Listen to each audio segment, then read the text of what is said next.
Hey guys, so let's do a kutti makeover under 1,000 rupees. So this part is about കുഞ്ഞു കുഞ്ഞു സാധനങ്ങൾ I just set it up in my room. So ഈ ഒരു സൈഡും ഈ കോർണറൊക്കെ ഞാൻ സെറ്റ് ചെയ്തതാണ്. ഈ രണ്ട് പോട്ട്സ് ഞാൻ ഉണ്ടാക്കിയതാണ്. ഭയങ്കര ക്യൂട്ടായിട്ടുണ്ടല്ലേ?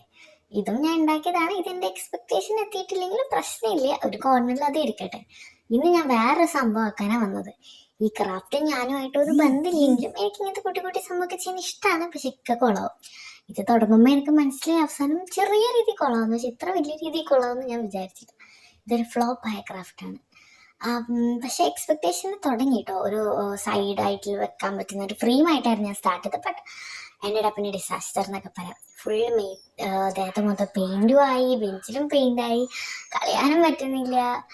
പക്ഷെ ഞാൻ വെച്ചാൽ ഓക്കെ, ഒരു മിസ്റ്റേക്ക് ആർക്കാണ് പറ്റാത്തത്. സോ ഇത് കാണുമ്പോഴേക്കെല്ലാം സങ്കടമുണ്ട് ഇപ്പം, പക്ഷെ പ്രശ്നമില്ല. അപ്പം ഞാൻ ഇങ്ങനെ കോർണറിലൊക്കെ ഒട്ടിക്കാൻ വേണ്ടിയിട്ടാണ് ഈ ഒരു സംഭവം ഉണ്ടാക്കിയെടുത്ത്. ഇത് കണ്ടപ്പോഴേക്കും മനസ്സിലായി സാധനം കഴിഞ്ഞു പോയി. എന്തോ ഞാൻ എന്ത് ചെയ്താലും ഇങ്ങനെയാണല്ലോ ഇപ്പായിട്ട്. പിന്നെ ഞാനൊരു ബോ വരച്ചു കൊടുത്തു. ഇത് കാണുമ്പോൾ എനിക്ക് നല്ല ചിരി വരുന്നുണ്ട് കേട്ടോ. എന്ത് പറയാൻ, ഇതെന്താ സംഭവം എന്ന് എനിക്കിപ്പോൾ തോന്നുന്നു. ഞാൻ എന്തിനിങ്ങനെയൊക്കെ ചെയ്തത്. പിന്നെ ഞാൻ കുറച്ച് സ്റ്റിക്കേഴ്സൊക്കെ പ്രിന്റ് ചെയ്ത് നടുക്കൊട്ടിക്കാൻ വിചാരിച്ചു. കാര്യമൊന്നുമില്ല. പിന്നെ അതിൽ കണ്ടതിൽ കുറച്ച് വലിയ, എന്നിട്ട് അത് പേസ്റ്റ് ചെയ്തു. അപ്പം അത്രയ്ക്കേ ഉള്ളൂ. So bye bye.